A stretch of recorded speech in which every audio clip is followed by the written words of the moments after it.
चाहते हैं कि ये वीडियोस जो है डेली आप लोग तक पहुँचे, तो आप इस चैनल को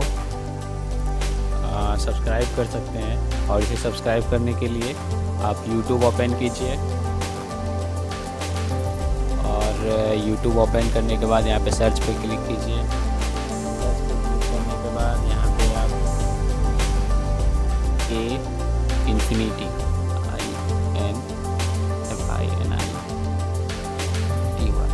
इन्फिनिटी स्पेस दीजिए, स्टडी ये टाइप करने के बाद इसको सर्च कीजिए। और सर्च करने के बाद यहाँ पे इन्फिनिटी स्टडी पे क्लिक कीजिए, और क्लिक करने के बाद यहाँ पे आप इस चैनल पे क्लिक कीजिए, इन्फिनिटी स्टडी पे। और यहाँ पे देखिए आपको सब्सक्राइब का बटन दिख रहा है, तो आप यहाँ पे सब्सक्राइब कीजिए। और सब्सक्राइब करने के बाद यहाँ पे बेल आइकॉन दिख रहा है, तो बेल आइकॉन पे क्लिक कीजिए और यहाँ पे ऑल पे क्लिक कीजिए। ओके, अब ये आपको कोई भी नोटिफिकेशन मिलेगा तो आपको पहुँच जाएगी। ओके, तो इस तरह से आप चैनल को सब्सक्राइब कर सकते हैं। ओके, और इसके बाद आप लोग को नीचे प्लेलिस्ट दिखेगी। तो ये देखिए mission 10th state board exam, तो इस सेक्शन में 2 प्लेलिस्ट हैं। तो आपको मैथ और साइंस में से जिसकी भी क्लास करनी हो तो आप उस प्लेलिस्ट पे क्लिक कर सकते हैं। ओके, और क्लिक करने के बाद आप लोग को सारे वीडियो जो है सीरियल वाइज मिल जाएंगे और चैप्टर वाइज मिल जाएंगे। ओके, ये देखिए ये है जनरल साइंस के प्लेलिस्ट, और यहाँ पे ये मैथ्स के प्लेलिस्ट।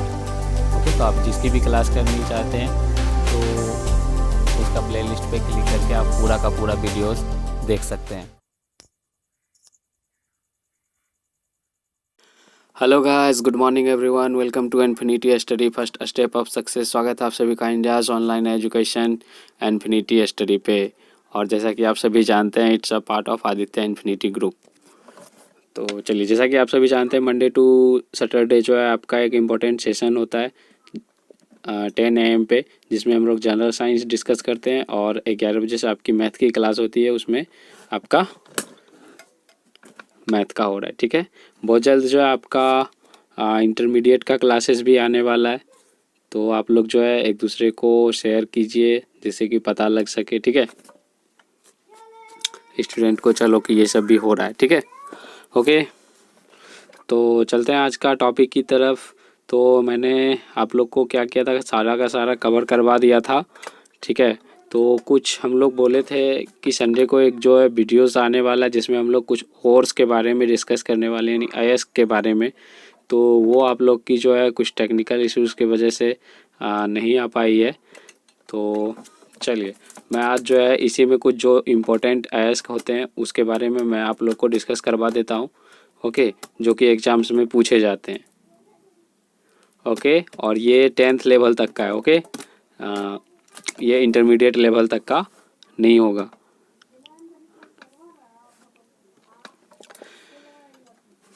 चलिए, तो इसमें मैं आपको कुछ और्स के बारे में डिस्कस करवा रहा हूँ, आप लोग नोट कर लीजिएगा। ओके, तो यहाँ पे जैसे कि चलिए प्रत्येक का आपको जो है ज़्यादा से ज़्यादा 1 या 2 IAS के बारे में पूछते हैं। तो सबसे पहले पूछते हैं आपको आयरन का, यानी लोहा का IAS का पूछते हैं। ओके, तो यहाँ पे आयरन का IAS लिख लीजिए आप लोग। Okay,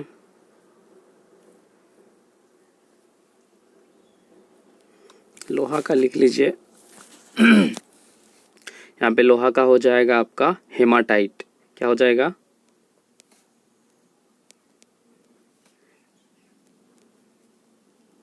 haematite. ठीक है, इंग्लिश वाले भी इसी तरह से लिख सकते हैं, कोई दिक्कत वाली बात नहीं है। ठीक है, इसी तरह से बिल्कुल जैसे हेमाटाइट है तो इसका हेमाटाइट लिख दीजिए आप लोग आराम से, इस तरह से। ठीक है, कोई दिक्कत नहीं। ठीक है, तो आप लोग अल्फ़ाबेट के अनुसार से लिख लीजिए। ओके, हेमाटाइट के बाद फिर आपका मैग्नेटाइट।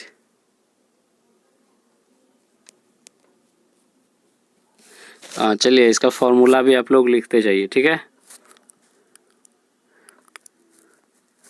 इसका होता है आपको Fe2O3 और इसका Fe3O4। ओके, चलिए तो ये आपके अयस्क के नाम है।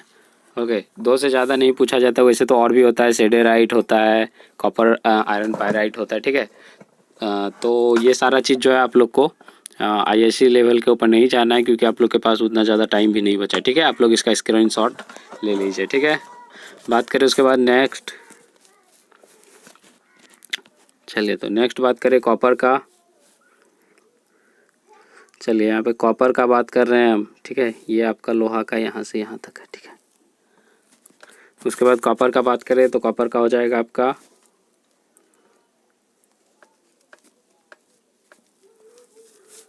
कॉपर सल्फाइड,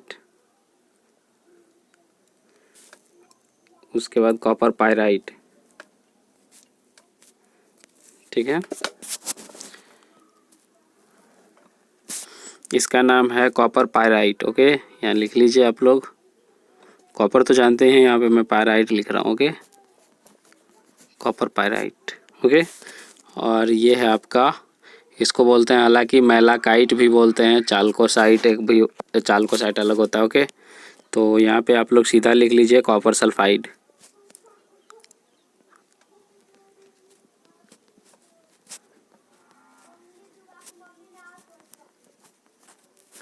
कॉपर सल्फाइड, ठीक है।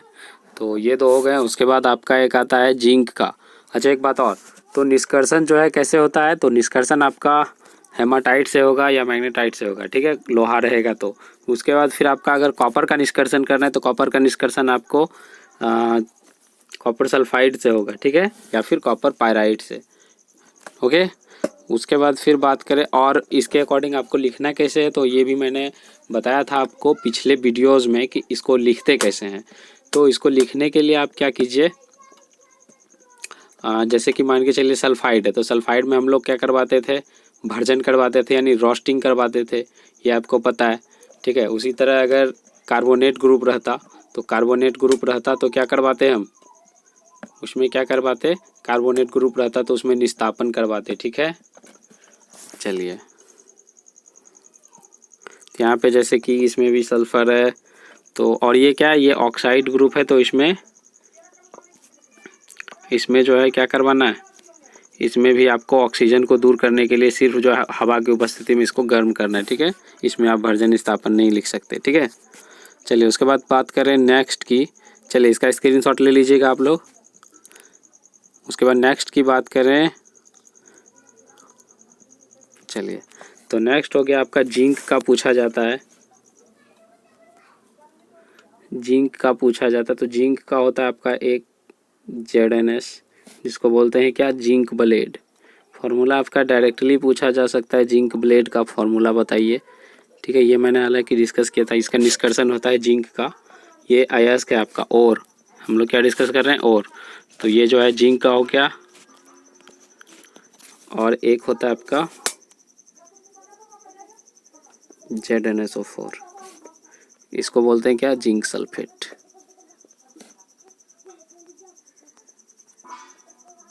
ठीक है, तो जिंक के दो अयस्क मिल गए आपको। और क्या पूछा जाता है यहाँ पे, हाँ, एक याद रख लीजिए, पारा का एक ही अयस्क होता है, ठीक है। और भी जो अयस्क होते हैं तो उससे निष्कर्षण मतलब नहीं किया जाता है, निष्कर्षण करने के लिए एक ही अयस्क का यूज होता है। ओके, अब हम लोग किसका बात कर रहे हैं, पारा का। ये जिंक का हो गया। उसके बाद हम बात कर रहे हैं पारा का, ठीक है। पारा का फॉर्मूला क्या होता है, Hg, जिसको क्या बोलते हैं, मरकरी। ओके, तो पारा का होता है यहाँ पे HgS, इसको क्या बोलते हैं, सीनेबार। इंग्लिश में भी इसको सीनेबार ही बोलते हैं, इंग्लिश मीडियम तो इसको क्या बोलते हैं, सीनेबार, इंग्लिश मीडियम में भी, ठीक है। चलिए, तो यहाँ पे हो गया आपका, हाँ, इसको नोट करते जाइएगा। ओके, इसके बाद फिर बात करें हम कैल्शियम की। चलिए, तो कैल्शियम की बात करें तो कैल्शियम का हो जाएगा आपका, कैल्शियम का निष्कर्षण होता है आपका CaSO4 से, ठीक है। इसको क्या बोलते हैं, जिप्सम। क्या बोलते हैं इसको, जिप्सम, ये कैल्शियम का प्रमुख अयस्क है। ठीक है, ऐसा पूछा जाता है कि लोहे के प्रमुख अयस्क के नाम बताएं, तो इस तरह से कैल्शियम का भी पूछा जा सकता है। कैल्शियम के प्रमुख अयस्क के नाम बताएं, तो कैल्शियम का हो गया आपका जिप्सम। ठीक है,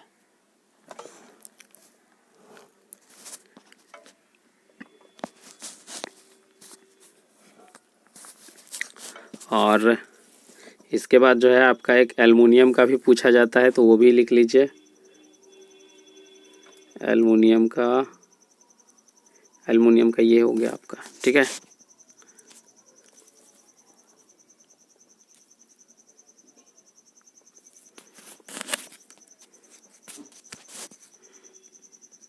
यहाँ पे 10H2O रहता है। Okay, L2O3 into 10H2O। Okay, तो ये एल्युमिनियम का हो गया अयस्क। इसको क्या बोलते हैं? एल्युमिनियम का अयस्क को क्या बोलते हैं? बॉक्साइट। याद रखिए, इसको क्या बोलते हैं? एल्युमिनियम का निष्कर्षण किससे होता है? बॉक्साइट से होता है। ठीक है, तो ये आप लोग को याद रखना है। यहाँ पे मैं हिंदी इंग्लिश दोनों साथ में ही लिख रहा हूँ, कोई दिक्कत नहीं। ठीक है, हिंदी में भी इसको बॉक्साइट, इंग्लिश में भी बॉक्साइट, कोई दिक्कत नहीं। ठीक है, चलिए, तो उम्मीद करता हूँ कि और वाला जो है अयस्क वाला आप लोग का क्लियर हो चुका होगा। इससे ज़्यादा आप लोग का नहीं पूछा जाता है।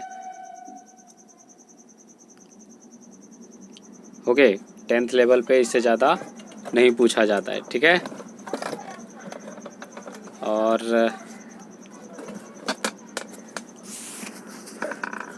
चलिए 10th लेवल पे इससे ज़्यादा नहीं पूछा जाता। चलते हैं आज के क्वेश्चंस की तरफ, तो देखते हैं आज के क्वेश्चंस क्या हैं। ओके, और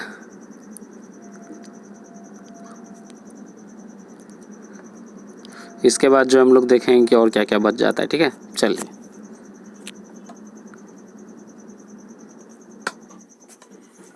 तो कल मैंने आपको कहाँ तक डिस्कस किया था? कल मैंने आपको क्वेश्चन नंबर 4 तक डिस्कस कर दिया था। आज हम लोग डिस्कस करने वाले हैं क्वेश्चन नंबर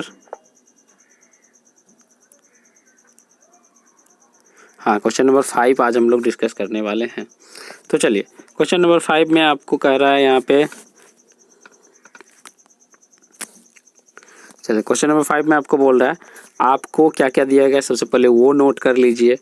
हथौड़ा, जिसको कि क्या बोलते हैं? हैमर। बैटरी तो आप लोग जानते हैं, बैटरी होता है। बल्ब है। ठीक है, उसके बाद है तार आपको दिया गया है। ओके, उसके बाद और क्या है? स्विच है। ओके, तो आपको ये कितना 5 प्रोडक्ट यानी 5 मटेरियल आपको दिया गया है। 5 मटेरियल दिया गया है। उसके बाद कह रहा है इसका उपयोग करके धातु एवं अधातु के नमूने के बीच आप विभेद मतलब डिफरेंस होता है यहाँ पे, अंतर। ठीक है, ये क्या पूछ रहा है? अंतर। कि आपको ये 5 चीज़ दिया गया है, उसका सहायता से जो है आपको क्या करना है? धातु और अधातु में अंतर निकालना, यानी मेटल और नॉन मेटल में डिफरेंस खोजना है। तो आप कैसे खोजेंगे? तो मैंने आपको एक चीज़ बताया था कि अधातु जो होती है वो सामान्यतः क्या होती है? कुचालक होती है, यानी उसमें करंट पास नहीं करेगा। ये मैंने आपको बताया था। ठीक है, उसके बाद यहाँ पे हैमर का बात आता है, तो निश्चित बात पे है कि धातु को ज़रूर पीटा जाएगा। तो मैंने आपको बताया था कि जो धातु होंगे तो उस पर चोट मारेंगे तो क्या हो जाएगा? वो जो है उसमें एक विशेष प्रकार की आवाज़ होगी। एग्जाम्पल के लिए मैंने आपको एक घंटी का एग्जाम्पल दिया था कि उसमें जब हम लोग पीटते हैं तो उसमें एक अलग आवाज़ आती है, तो जिसको क्या साउंडर्स के बारे में जिसके बारे में मैंने आपको बताया था, यानी एक विशेष प्रकार की साउंड निकलेगी। ओके, तो उसके बारे में मैंने आपको बताया था। तो इससे पता चल जाएगा कि कौन धातु है कौन अधातु है। चलिए, तो अब हम लोग देखते हैं। ठीक है, ये वही बात आपको कह रहा है करने के लिए, तो इसको आप अपने भाषा में अपने लैंग्वेज में लिख सकते हैं। इसको लिखने के लिए आप क्या कीजिए, आपको लिखना है कि हम जो है हथौड़े की सहायता से धातु पर चोट मारेंगे तो उस पर एक विशेष प्रकार की आवाज़ निकलेगी, जिससे हमको पता लग जाएगा कि यह धातु है या वो धातु। तो चलिए, हथौड़े का काम यहाँ पे ख़त्म। ठीक है, हथौड़े का काम ख़त्म। अब बचा कौन? बैटरी, बल्ब, तार और स्विच। ठीक है, तो हम लोग क्या करेंगे? बैटरी को तार से जोड़ देंगे। उसके नीचे लिखना है आपको, बैटरी को तार से जोड़ देंगे और उसके बाद फिर उसमें एक स्विच सेट कर दिया जाएगा। उसके बाद जो है बल्ब को जोड़ा जाएगा। उसके बाद जो है बैटरी की एक तार को खाली रखेंगे और उस पे जो है धातु जो है क्या करेंगे, सटाएंगे और एक छोर पे तार को सटाएंगे।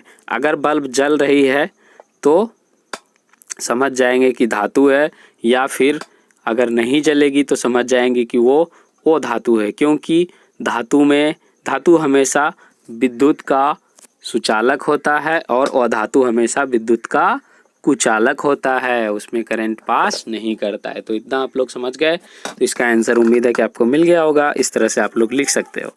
ओके, उसके बाद फिर दूसरा क्वेश्चन की बात करें तो उभयधर्मी ऑक्साइड क्या होते हैं, दो उभयधर्मी ऑक्साइड का उदाहरण दीजिए। तो यहाँ पे बात करें उभयधर्मी ऑक्साइड, उभयधर्मी यानी कि एम्फीबियन टाइप का जो होता है ना, मतलब जिसको उभयचर तरह का बोलते हैं, यानी कि वो जो है ना, तो आप लोग को बताए थे उभयधर्मी ऑक्साइड कौन सा होता है। उभयधर्मी ऑक्साइड वो होता है जिसमें अम्लीय गुण भी होता है और क्षारीय गुण भी होता है, ठीक है। तो उसको हम लोग क्या बोलते हैं, उभयधर्मी ऑक्साइड, यानी वैसा ऑक्साइड जिसमें अम्लीय गुण एवं क्षारीय गुण, या फिर वैसा ऑक्साइड, हाँ आप लोग इस तरह से लिखिए सीधा सिंपल में, वैसा ऑक्साइड जो अम्ल और क्षार दोनों के साथ रिएक्शन कर जाते हैं, ठीक है, समान रिएक्शन करते हैं, तो उसे क्या बोलते हैं, उभयधर्मी ऑक्साइड बोलते हैं, ठीक है। और उदाहरण के लिए क्या हो जाएगा आपका,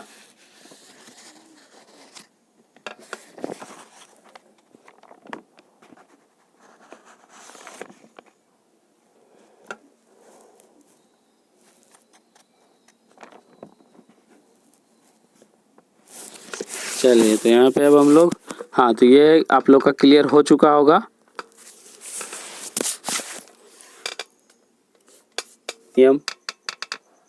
और दूसरा आपका जिंक, ठीक है। इसका ऑक्साइड बनाना है तो यहाँ पे क्या हो जाएगा, Al2O3 और यहाँ पे ZnO, यानी ये दोनों ऑक्साइड जो होते हैं वो क्या होते हैं, उभयधर्मी होते हैं, ठीक है। मैंने आपको दो उभयधर्मी ऑक्साइड का नाम यहाँ पे बता दिया, ठीक है। उसके बाद फिर बात करें, दो धातुओं के नाम बताइए जो क्या होते हैं, तनु अम्ल में हाइड्रोजन को विस्थापित कर देता है, ठीक है। यानी यहाँ पे कह रहा है वैसा धातु का नाम बताना है आपको जो अम्ल के साथ रिएक्शन करके क्या देता है, हाइड्रोजन गैस देता है, और वैसा धातु का भी नाम बताना है जो क्या करता है, अम्ल के साथ रिएक्शन करके हाइड्रोजन गैस नहीं देता है। तो बात करें यहाँ पे अम्ल के साथ रिएक्शन करके हाइड्रोजन गैस देने वाले की, तो उसमें आप लोग का हो जाएगा उसमें आप लोग का कौन कौन सा हो जाएगा, ये यहाँ पे हो जाएगा आपका कॉपर हो जाएगा पहले, और उसके बाद जिंक हो जाएगा, ठीक है। कॉपर और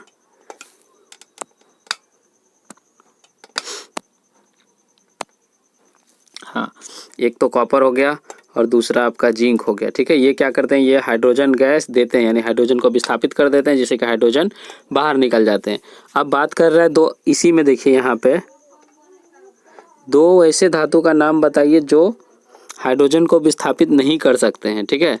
तो हाइड्रोजन को विस्थापित कौन नहीं करता है, तो हाइड्रोजन को विस्थापित कौन नहीं करेगा, यहाँ पे जो भी ज़्यादा अभिक्रियाशील धातु होंगे, जैसे कि हो गया आपका पोटेशियम या फिर कैल्शियम, यहाँ पे कैल्शियम हो गया और यहाँ पे पोटेशियम, दो, ठीक है। और सोडियम भी हो सकता है, कोई दिक्कत नहीं, ठीक है, सोडियम भी आप लोग लिख सकते हो। तो यहाँ पे दो ही था तो मैंने दो ही लिया, ठीक है। तो ये दोनों धातु जो हैं वो हाइड्रोजन को विस्थापित नहीं करेगा। वो इसलिए नहीं करेगा क्योंकि ये जो है ना, ये जो है बहुत तेज़ी से अभिक्रिया करता है, और तेज़ी से अभिक्रिया करने के बाद ये क्या करता है, ये जो है आप लोग का H2O बाहर निकालता है। क्या निकालता है, H2O को बाहर निकालता है, ठीक है। चलिए तो इसके बाद बात करें नेक्स्ट की। चलिए तो इसका अगर स्क्रीनशॉट लेना है तो ले सकते हैं, कोई दिक्कत नहीं, इससे आपको समझने में आसानी होगी। ओके चलिए, या फिर आप लोग नोट्स बना रहे होंगे तो नोट्स बिल्कुल बनाते चाहिए, क्योंकि एग्ज़ाम में जो है आप उतना स्पीड में वीडियोज़ नहीं देख पाओगे, ठीक है। और आप लोग को जो है लास्ट में एग्ज़ाम में सिर्फ एक बार जो है आप लोग पेज मतलब नोट्स को देखोगे तो आप लोग को याद पड़ जाएगा, कि आइडिया लग जाएगा कि हाँ क्या है नहीं है, ठीक है। इतना ज़्यादा वीडियोज़ आप लोग नहीं देख पाओगे, ठीक है, मुझे पता है। ऐसा नहीं है कि मैं मतलब क्लास ले रहा हूँ तो आप लोग को यूट्यूब पे क्लास ले रहा हूँ तो मैं आपको बार बार जो है बोलूँगा कि नहीं वीडियोज़ को ही देखते रहो, बार बार नहीं। आपका जो है टाइम सेव करना भी वो मेरी रिस्पॉन्सिबिलिटी है, ठीक है। तो आप लोग जो है नोट्स बनाते रहिए और नोट्स को ही आप लोग फॉलो कीजिए, ओके। बार बार वीडियोस देखने का मतलब नहीं बनता है, ठीक है। ओके, पीडीएफ्स भी पढ़ लीजिए, उसके सहायता से जो है आपको नोट्स बनाने में और अच्छे नोट्स बना पाओगे, ठीक है। तो मेरा डिस्क्रिप्शन में जो है, क्लास का डिस्क्रिप्शन में एक व्हाट्सएप का लिंक दिया हुआ है, तो वहाँ से आप डायरेक्टली व्हाट्सएप पे जुड़ सकते हो। उसको क्लिक करके आप व्हाट्सएप पर जुड़ सकते हो। वहाँ पे आपको पीडीएफ मिलती है, इंग्लिश मीडियम और हिंदी मीडियम दोनों को मिलती है, ठीक है। तो यहाँ वहाँ से जो आप आराम से पीडीएफ को डाउनलोड कर लिया करो और उसके बाद जो है प्रॉपरली नोट्स बनाया करो, ठीक है, जिससे कि आपको एग्ज़ाम्स में हेल्प भी मिलेगी, क्योंकि नोट्स ही जो है आपको ज़्यादातर जो है यूज़फुल होंगे, ओके। चलिए, और यहाँ पे मैं उतना डिटेल में इसलिए नहीं करवाऊँ क्योंकि ये जो है आप लोग इसका जो है आप लोग थंबनेल देख लिए होंगे सबसे पहले कि क्रैश कोर्स है। ये क्रैश कोर्स का मतलब होता है कि अब एग्ज़ाम के पर्पज़ से आप लोग को यहाँ पे तैयारी करवाया जा रहा है। तो एग्ज़ाम के पर्पज़ से तैयारी करवाया जा रहा है, तो यहाँ पे एग्ज़ाम में मतलब जो पूछा जाएगा हम लोग उसको ज़्यादा डिस्कस कर रहे हैं।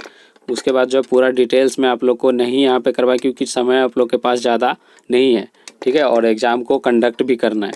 तो इसलिए जो है मतलब एग्ज़ाम में आप लोग को क्वालिफाइंग के लिए जो है ये करवाएगा। सिर्फ क्वालिफाइंग नहीं, अच्छे मार्क्स लाने का जो है ये इससे बेटर तरीका और आपको नहीं मिलेगा, ठीक है।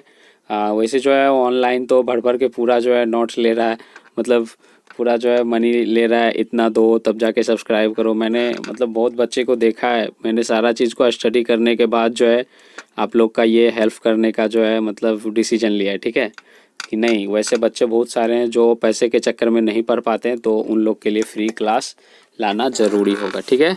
चलिए, तो उसके बाद बात करें नेक्स्ट क्वेश्चन की यहाँ पे। तो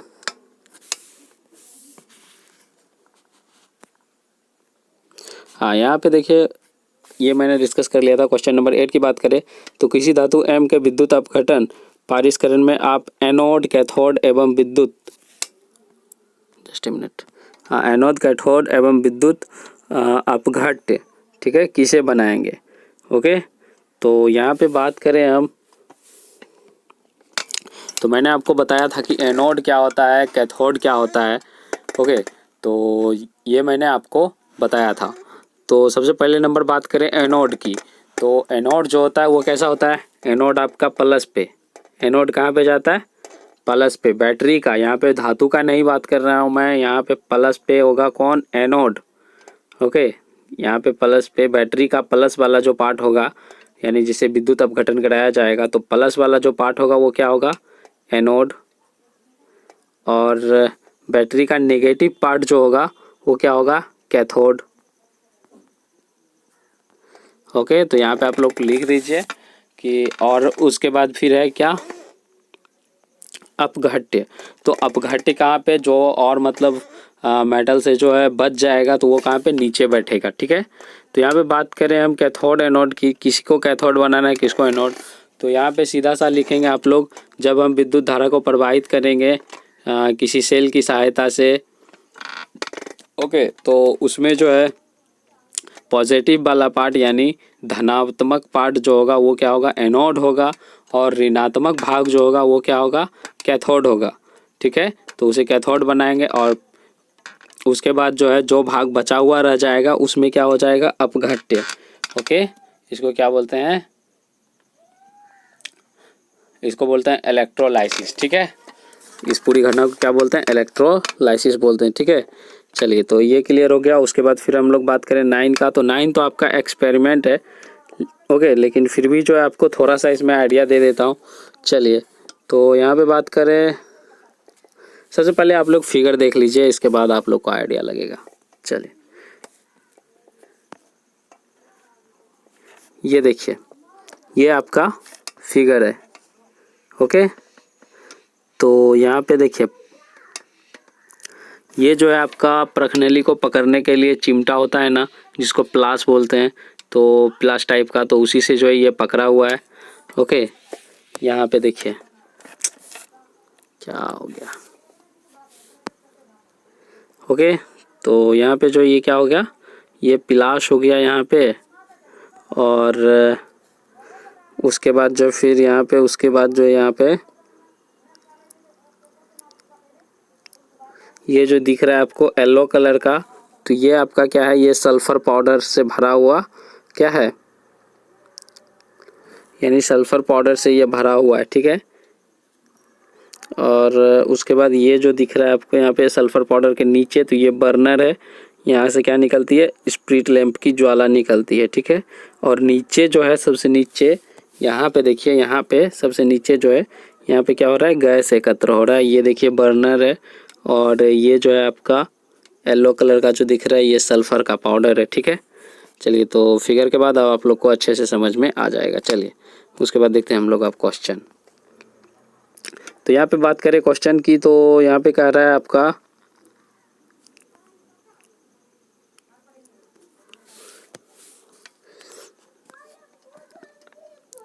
ये कुछ नहीं कह रहा है, सल्फर चूर्ण को जो है ना लिया गया है और उसको क्या किया गया, गर्म किया गया। गर्म करने के बाद जो है परख नली में इकट्ठा गैस, मतलब उससे जो उत्सर्जित गैस हुआ उसको परख नली में नीचे इकट्ठा किया गया, ठीक है। उसके बाद फिर यहाँ पे ये कह रहा है कि गैस की क्रिया क्या होगी, यानी गैस जो है वो सूखे लिटमस पत्र पे, यानी सूखा यानी ड्राई जो लिटमस पत्र होता है, लिटमस पत्र के बारे में मैंने आपको किस पे बताया था, एसिड बेस एंड किस पे, सॉल्ट पे, या ये जो चैप्टर था उसमें मैंने बताया था आपको लिटमस पत्र के बारे में। तो लिटमस पत्र को जो है ना वो सूखा यानी ड्राई गैस से कोई मतलब नहीं होता है, वो रिएक्शन नहीं करेगा, ठीक है। तो यहाँ पे आप लोग को लिख देना है कि सूखे लिटमस पत्र पर, यानी कि क्या करना है, गैस जो है सूखे लिटमस पत्र पर अभिक्रिया नहीं करेगी। एक नंबर का आंसर मिल गया आपको।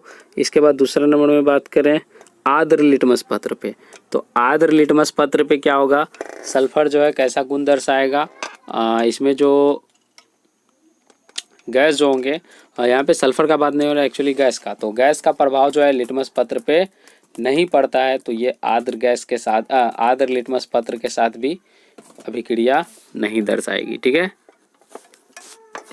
यही अगर इस गैस के जगह कोई भी अम्ल रहता, ठीक है, या क्षार रहता, यानी कोई भी एसिड होता या फिर आपका कोई भी बेस होता, ठीक है, कोई भी एसिड या कोई भी बेस, ओके, ये दोनों में से कोई चीज़ होता तो ये क्या हो जाता, अगर एसिड रहता तो लिटमस पत्र यानी लिटमस पेपर कैसा हो जाता, ये आपका हो जाता रेड कलर का हो जाता, और उसके बाद ये हो जाता आपका कैसा, ये हो जाता आपका ब्लू कलर का यानी नीला कलर का हो जाता। लेकिन यहाँ पे गैस है तो गैस लिटमस पत्र के साथ अभिक्रिया नहीं करती है, ये मैंने आपको बहुत बार बताया है, ठीक है।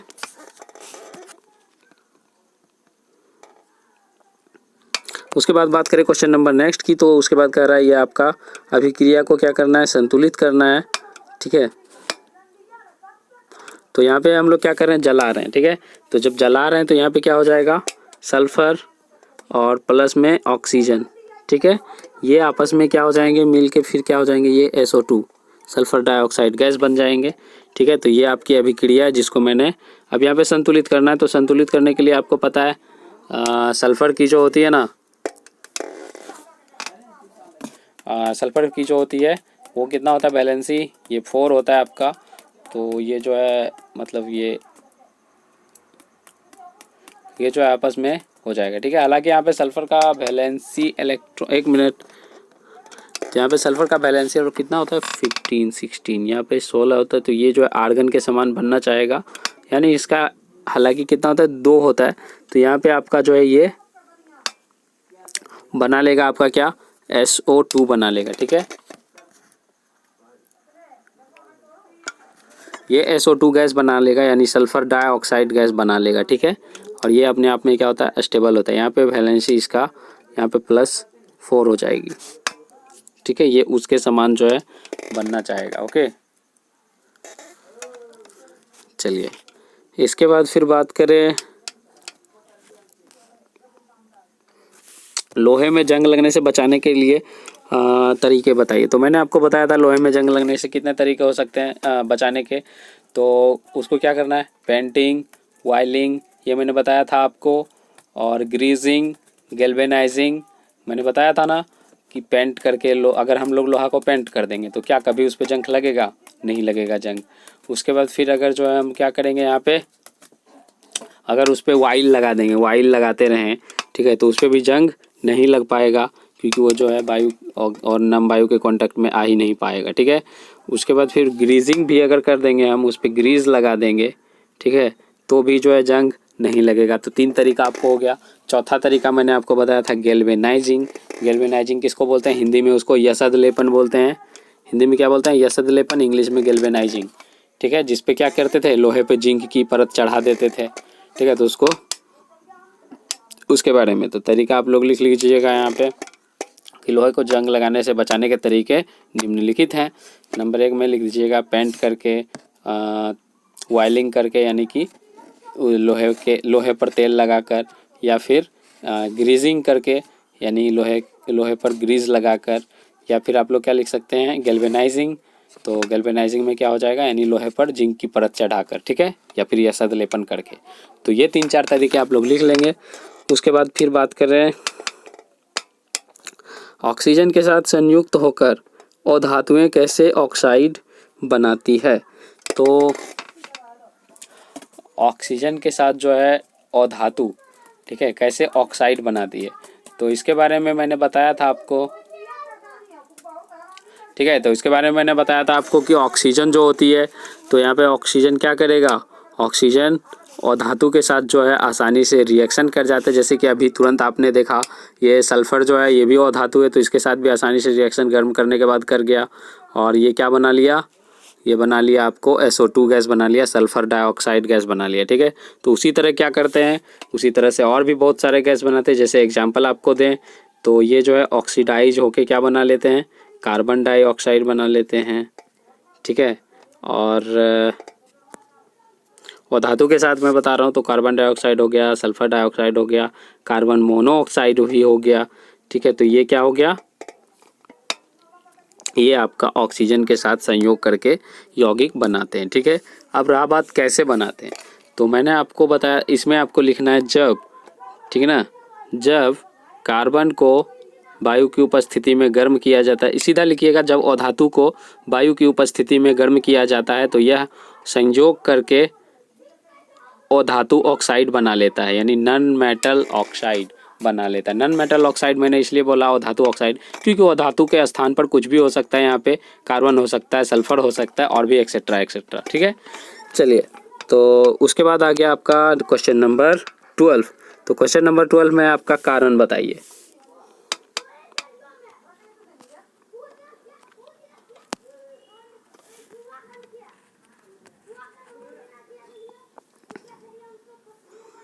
चलिए, तो सबसे पहले जो है यहाँ पे क्वेश्चन नंबर 12 की बात करें तो ये क्या कह रहा है, प्लेटिनम, सोना और चांदी का उपयोग आभूषण बनाने के लिए किया जाता है। तो ये भी मैंने आपको बताया था, ये मैंने आपको बताया था, ठीक है। और मैंने बताया था आपको इसमें कि आभूषण यानी ज्वेलरी जो है, ये उसी के बारे में पूछ रहा है कि प्लेटिनम, चांदी और सोना, ठीक है, इन तीनों के ही क्यों बनाए जाते हैं और किसी चीज़ का क्यों नहीं बनाया जाता। तो आपको बता दें कि मैंने आपको बताया था कि इन तीनों की अभिक्रियाशीलता जो होती है वो बहुत कम होती है, यानी इन तीनों की रिएक्टिविटी बहुत कम होती है, ठीक है। लेस यानी पूरा जो है एकदम नहीं के बराबर होती है, ठीक है। इसकी रिएक्टिविटी ये बहुत कम, ऐसा नहीं बोल सकते कि ये अभिक्रिया करते ही नहीं है, ये अभिक्रिया करते हैं, लेकिन बहुत ही रियर केस में, यानी ये जो है आसानी से अभिक्रिया नहीं करते। तो आपको लिखना होगा यहाँ पे नोट्स में कि प्लेटिनम, सोना एवं चांदी बहुत ही कम क्रियाशील धातु हैं, ठीक है, और इसी के चलते जो है ये आसानी से अभिक्रिया नहीं कर पाते हैं, अभिक्रिया नहीं करते हैं अशुद्धियों के साथ। तो इसीलिए जो है और यह संक्षरित नहीं होते हैं, ठीक है। तो इसलिए जो है इसको, इन तीनों का उपयोग आभूषण बनाने के लिए किया जाता है, ओके। चलिए, उसके बाद फिर क्या है, आपको क्या कारण है कि ए नंबर तो आपका हो गया, बी नंबर में बात करते हैं। क्या कारण है कि पोटेशियम, सोडियम और लिथियम को तेल के अंदर संग्रहित किया जाता है। तो ये भी मैं आपको बता चुका हूँ, हालांकि वहाँ पे आपका जो क्वेश्चन था कि केरोसिन, सोडियम को केरोसिन में डुबा कर क्यों रखा जाता है, तो वहाँ पे मैंने 3 धातु का नाम आपको पहले ही बताया था, ठीक है। और यहाँ पे वही क्वेश्चन सेम टू सेम मिल गया। तो बात करें यहाँ पे, ये कह रहा है आपको सोडियम, पोटेशियम और लिथियम को तेल के अंदर डुबाकर क्यों रखा जाता है। तो ऐसा इसलिए किया जाता है क्योंकि जो है इसकी क्रियाशीलता बहुत ही अधिक होती है और यह ऑक्सीजन के साथ आसानी से अभिक्रिया करके अत्यधिक ऊष्मा उत्पन्न कर देते हैं, ठीक है, जिसके कारण यह जलने लगता है। इसी कारण से इन तीनों धातुओं को तेल में डुबाकर रखा जाता है या तेल में संग्रहित किया जाता है। स्टोर जिसको बोलते हैं उसी को यहाँ पे संग्रहित लिखा हुआ है, ठीक है। ओके, इसको ऑयल के अंदर ही रखा जाता है, ठीक है। उसके बाद फिर हम बात करें यहाँ पे एल्युमिनियम। एल्युमिनियम अत्यंत क्रियाशील धातु है, फिर भी इसका उपयोग खाना बनाने वाले बर्तन, ठीक है, बनाने के लिए किया जाता है। हाँ, तो मैंने आपको बताया था कि एल्युमिनियम जो होती है, तो एल्युमिनियम भी क्या है, एक क्रियाशील धातु है, लेकिन फिर भी इसका यूज जो है क्या किया जाता है, खाना बनाने के लिए, खाना बनाने का बर्तन में किया जाता है। तो ऐसा क्यों किया जाता है, क्योंकि मैंने एक प्रॉपर्टी इसका बताया था एल्युमिनियम का। एल्युमिनियम जो है वो ठंडा जल और गर्म जल दोनों के साथ अभिक्रिया नहीं करती है। इसके साथ ही साथ यह काफ़ी सस्ते कॉस्ट पर मिल जाते हैं, ठीक है, यानी इसकी कॉस्ट जो होती है वो बहुत ही सस्ते होते हैं, ठीक है। इसलिए इसका उपयोग जो है खाना बनाने के बर्तन के रूप में किया जाता है। उसके बाद फिर यहाँ पे आपका क्वेश्चन नंबर डी। तो क्वेश्चन नंबर डी में है आपका निष्कर्षण प्रक्रम में कार्बोनेट और सल्फाइड अयस्क को ऑक्साइड में परिवर्तित किया जाता है। तो क्यों किया जाता है, क्योंकि ऑक्साइड ग्रुप से धातु, यहाँ पे लिखना है आपको, क्योंकि ऑक्साइड ग्रुप से, यहाँ पे लिखना है आपको, क्योंकि यानी बिकॉज ऑक्साइड ग्रुप से जो है ना किसी भी मेटल को निकालना आसान हो जाता है, ठीक है। तो इसीलिए जो है कार्बोनेट और सल्फाइड ग्रुप को ऑक्साइड समूह में बदला जाता है।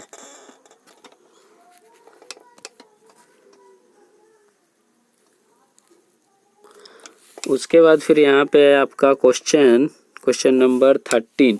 तो क्वेश्चन नंबर 13 है आपका, अपने तांबे के मलिन बर्तन को, मलिन मतलब होता है यहाँ पे थोड़ा सा जो कि चमकना बंद कर दे, यानी चमकता नहीं है, थोड़ा सा खराब जो होता है, अपनी तांबे के मलिन बर्तन को नींबू या इमली के रस से साफ करने,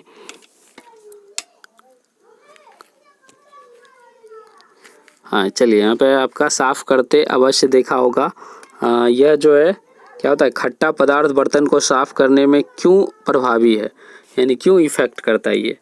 तो आपको बता दें कि खट्टा जो है किसका टेस्ट होता है, सबसे पहले ये बताइए। तो खट्टा टेस्ट होता है आपका अम्ल का, ठीक है, अम्ल का यानी एसिड का, यानी इसमें जो है क्या होते हैं, अम्लीय गुण पाए जाते हैं और इसी गुण के कारण जो है ये क्या करते हैं, धातु यानी यहाँ पे कॉपर का बात चल रहा है, तो यहाँ पे कॉपर के साथ जो है आसानी से रिएक्शन कर जाते हैं और यह इसकी अशुद्धियाँ लवण बनकर बाहर निकल जाती है, ठीक है। तो यहाँ पे आपको लिखना है कॉपर जो है अम्ल के साथ आसानी से अभिक्रिया कर लेती है और आपको लिखना है यहाँ पे खट्टे पदार्थ में अम्ल की मात्रा पाई जाती है, जिसके कारण यह इसकी अशुद्धियाँ लवण बनकर बाहर निकल जाती है, ठीक है।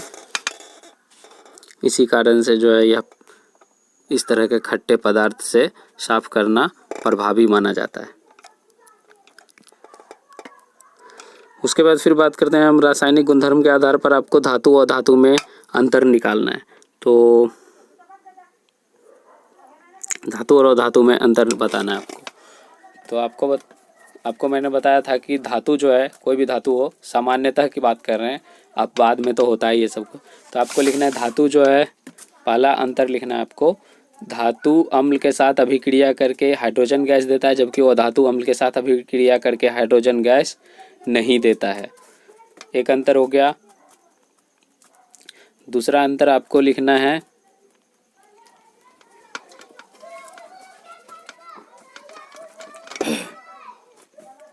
धातु जो है वो धातु कैटायन होते हैं, जबकि अधातु कैसे होते हैं, अधातु एनायन होते हैं। इंग्लिश में हिंदी में बात करें तो धातु धनायन होते हैं और अधातु ऋण आवेश होते हैं। ठीक है, दो अंतर मैंने आपको बताया, और भी अंतर जो है आपको लिखना है। तो आप जो है पिछले क्लास में मैंने जो बताया था धातु का रासायनिक गुण, तो वहाँ से आप लिख सकते हैं। ठीक है,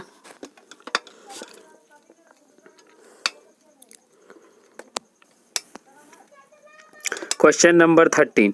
क्वेश्चन नंबर 13 जो है ये आपका बहुत ही जो है इंटरेस्टिंग क्वेश्चन है। तो इसमें हम बात करें,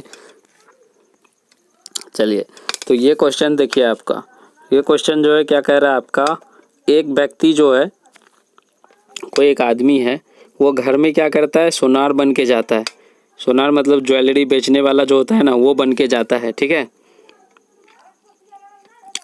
और उसने क्या करता है, और वो जो है ना क्या बोलता है, पुराने सोने के आभूषण, वो क्या करता है, पुराने सोने के आभूषण में पहले जैसी चमक लाने का ढोंग रचाता है। यानी क्या करता है, जैसे होता है ना ढोंग रचाने का मतलब, यहाँ पे कोई व्यक्ति है, ठीक है, कोई व्यक्ति है, वो जाता है, बोलता है मैं जो है ना आपका पुराना वाला सोना जो है उसमें पहले जैसा चमक ला दूंगा। ठीक है, यानी वो नया, बिल्कुल नया जैसा चमकेगा। ठीक है, वो ऐसा बोलता है। ठीक है, और उसके बाद जो है ना वो क्या करता है, सब जो है क्या करता है, एक महिला जो है, यहाँ पे देखिए आपका दिया, एक महिला संदेह किए बिना, यानी उस पर कोई शक नहीं करता है। ठीक है, बोलता हो सकता है ऐसा, तो वो क्या करता है, अपना सोना का जो है कंगन जो है वो उसको देती है। उसको क्या करता है, वह विशेष विलयन में डुबाता है कंगन को, और कंगन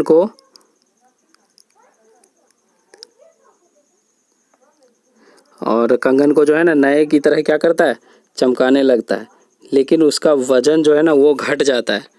वो चमका तो देता है, यानी पहले की तरह चमका तो देता है, लेकिन क्या होता है, वो कंगन का जो है ना वजन वो घट जाता है। ठीक है, वह महिला बहुत दुखी होती है तथा तर्क वितर्क के पश्चात जो है ना वो व्यक्ति क्या करता है, वो व्यक्ति मान जाता है, यानी वो व्यक्ति झुक जाता है कि हाँ भाई, मैंने जो है आपका वेट जो है वो कम हो गया। ठीक है, वो मान गया।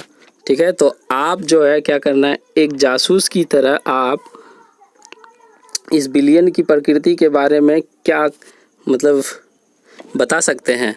तो मैंने आपको एक इसकी विलयन बताई थी, क्या बताई थी, एक्वारेजिया। क्या बताया था आपको, एक्वारेजिया। ओके, एक्वारेजिया के बारे में मैंने बताया था, जिसको क्या बोलते हैं, अम्लराज भी बोला जाता है। तो मैंने उसके बारे में आपको बताया था। तो सोना जो है किस में गलता है, सोना गलता है आपका 1 भाग HCl होता है और 3 भाग HNO3 होता है। ठीक है, यानी इसका जब मिश्रण बनाएगा कोई भी, तो उसमें अगर सोना को डालेगा तो वो क्या होगा, पहले जैसा चमक तो ला देगा, लेकिन सोना क्या हो जाएगा, गलना स्टार्ट हो जाएगा। ठीक है, और इसी से जो है ना कोई भी जो है सोनार इसी से मतलब जो है ना पैसा मतलब अपना कमाते हैं। वो जो है क्या करते हैं, सोना को बोलेगा लाओ साफ़ कर देते हैं, लेकिन जो है वो क्या करेगा, उसमें डुबा के ज़्यादा देर तक रख लेगा। तो सोना में जो है पहले जैसा तो ज़रूर चमकने लगेगा, लेकिन उसका वेट जो है वो घटेगा। सोना क्या होगा, घुल जाएगा उसी अम्ल में, और बाद में उसी को जो है क्या करेगा, उसी का यूज करके वो फिर जो है सोना प्राप्त कर लेगा। यानी उसमें जो है ना पोटेशियम क्या बोलते हैं उसको, पोटेशियम हाइड्रोक्साइड का यूज करके क्या करेगा, वो सोना प्राप्त कर लेगा। ठीक है, फिर से। ठीक है, तो इसी के सहायता से वो जो है अपना मतलब कारोबार रोजगार जो बोल सकते हैं तो वो चलाता है। ठीक है, वो बोलेंगे नया कर देते हैं, लेकिन वो क्या कर रहे हैं, असल में वो सोना चुराने का काम करते हैं। ठीक है, चलिए, तो ये अब आप लोग को उम्मीद है कि समझ में आ गया होगा। तो अब आप लोग जो है ऐसा नहीं होने देंगे। ठीक है, उसके बाद फिर बात करें यहाँ पे लास्ट क्वेश्चंस की। तो लास्ट क्वेश्चंस आपका ये है कि गर्म जल का टैंक बनाने के लिए तांबे का उपयोग होता है। परंतु इस्पात लोहा मिश्र धातु इस्पात या मिश्र लोहे के मिश्र धातु का नहीं। ठीक है, इसका कारण बताइए। तो ये देखिए, यहाँ पे जो बात करें हम यहाँ पे लोहा जो है, लोहा वो ठंडे जल के साथ तो अभिक्रिया नहीं करती है, ठीक है, लेकिन ये क्या करता है, ठंडे जल के साथ तो मतलब थोड़ा बहुत करती है, आर्द्र वायु के साथ भी करती है, जंग लगना स्टार्ट हो जाता है, लेकिन वो जो है ना, वो गर्म जल के साथ और भी तेज़ी से अभिक्रिया करती है। ठीक है, और वो क्या होने लगता है, संक्षरित होने लगता है, यानी उसमें कैरोजियन हो जाता है। ठीक है, कैरोजियन होने लगता है, यानी वो कैरोसिव होने लगता है। तो उसी से बचाने के लिए जो है ये क्या होता है, यहाँ पे कॉपर का टैंक बनाया जाता है गर्म जल को रखने के लिए। ठीक है, तो उम्मीद है कि ये जो है आपका क्लियर हो गया होगा। ओके,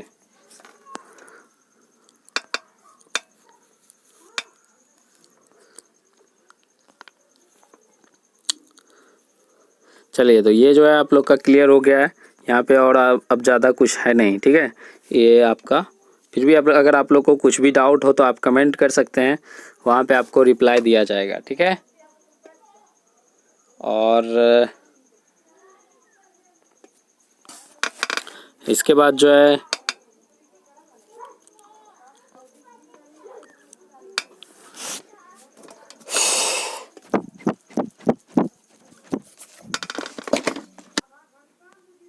चलिए, उम्मीद है कि आप लोग को सेशन जो है वो पसंद आया होगा। ओके, तो इसके साथ ही आप लोग जो है घरों में जो है अच्छे से रह रहे होंगे, और एग्ज़ाम की तैयारी जो है अच्छे तरीके से कर रहे होंगे। ओके, और प्रॉपर्स जो है वो अपना नोट्स भी बना रहे होंगे। ओके, तो चलिए, इसके साथ ही जो है आपका ये सेशन जो है ख़त्म होता है। मिलते हैं आपको नेक्स्ट सेशन में। ठीक है, टाइम तो आपको पता ही है, 10 बजे मिलते हैं। ठीक है, ओके, तो तब तक के लिए जो है घरों में रहिए, अच्छे से रहिए, और एग्ज़ाम की तैयारी करते रहिए। Okay, bye and have a nice day. और अगर आप इस चैनल पे नए हैं तो चैनल को सब्सक्राइब करें, एक दूसरे के साथ शेयर करें, जिससे कि और सारे स्टूडेंट एग्ज़ाम्स की प्रिपरेशन अच्छी तरीके से कर सके। तब तक के लिए Jai Hind, bye, have a nice day.